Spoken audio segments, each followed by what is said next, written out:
that it has been a minute since I've been on, but I just wanted to take a moment to say thank you, thank you, thank you for all of the wonderful birthday wishes. I'm telling you, I was just overwhelmed by the texts, the phone calls, the Facebook posts, the group me messages.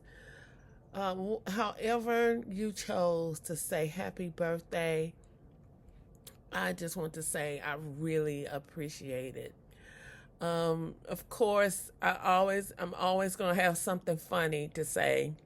So yesterday, which was my actual birthday, my friends grabbed me up because I wasn't going to do anything. I was just going to stay at home and then go to dinner later with my girls. But they said, "No, come on, let's go to lunch." And so we went to lunch, and we had a really good time, just laughing and just enjoying each other. And so one of my friends bought me this beautiful little vase that had flowers in it and a cute balloon, and you'll see it in the pictures in just a moment. And I was just so touched by that, and I really loved it, right? Um, and so as we were walking out, I'm holding the balloon which is attached to the vase very securely, I might add. And then in the other hand, I'm holding this amazing dessert we had. It was like a banana cake or something. And it sounded kind of weird in the description, but it was delicious. Yeah, it was delicious. And so we're walking out, and I see this gentleman on the sitting on his seat, and he was talking loud. I was like, "Oh, I wonder who he talking to," and just kind of laughing, not really paying attention to what I'm doing, right? And I step off of the sidewalk and fall. And as I'm going down, I hear my friend saying, "V, V, V," because it was like slow motion. V, V, V.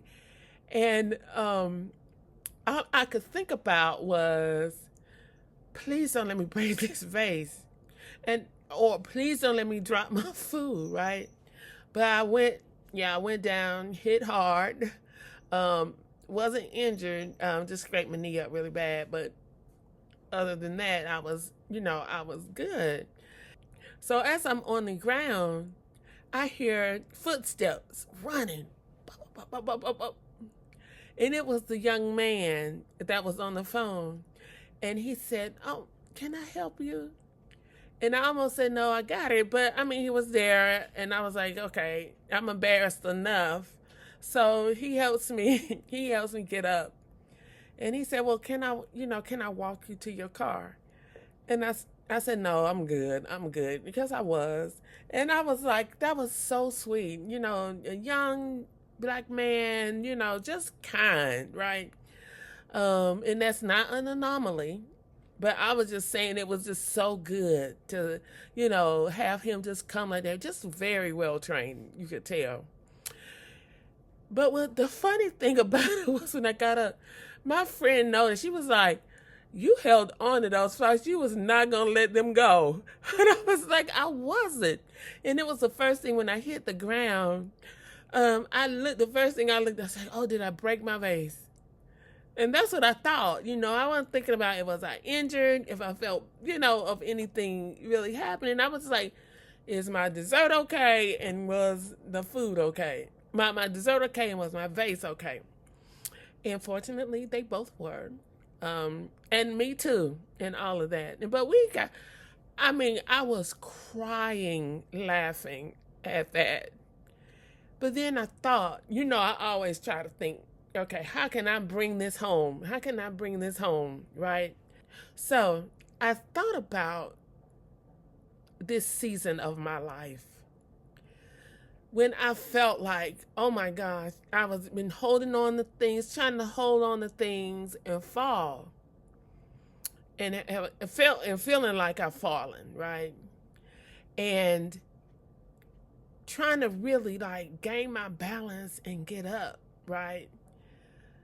And and having people there and my God to be there to help me get up and get back to where I need to be. And even with the offer of helping me to my car, helping me to get back to a place or even a better place. But the biggest takeaway for me was the ability to laugh at it, to be able to have joy and to just really just be tickled to death about what happened or what has happened. And so that's what I'm believing for in this next year of my life.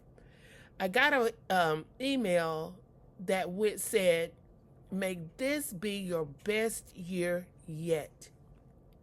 And guess what, y'all? It's going to be. This is going to be my best year yet.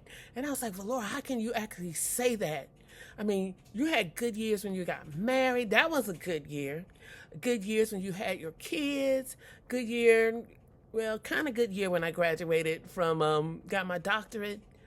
And I say kind of because my dad was really sick during the end. But, you know, this year is going to be a spectacular year for me. And I say that by faith.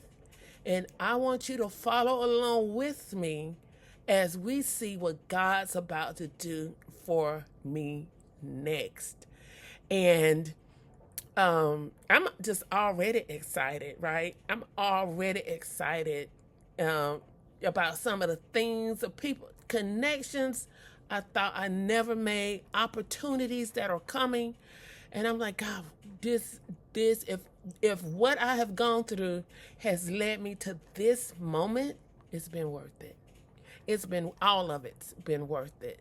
And so one of the great things that I've been doing, and I've realized has been a benefit to me, is painting. And oh my goodness, I spend time in the mornings. I spend Monday mornings as my Sabbath. And I use that time praying, worshiping, and I also paint during that time. And this Monday morning, this is what I painted. The yellow roses and with the blue background. I have some other things. And God has just really been showing up in that. I spend at least 30 minutes a day either painting or learning about watercolor painting. There's a long story behind it, and as I begin to do more of these videos, I'll give you the background because there is one. But I just want to say I love you. Thank you so much, all of you who have supported me and loved on me yesterday. I really appreciate it, even more than I could really express. And so let's stay connected, y'all. I'm back. I don't know how often these are going to be, but for the most part, I'm back. I really am this time. And so just want to say I love you.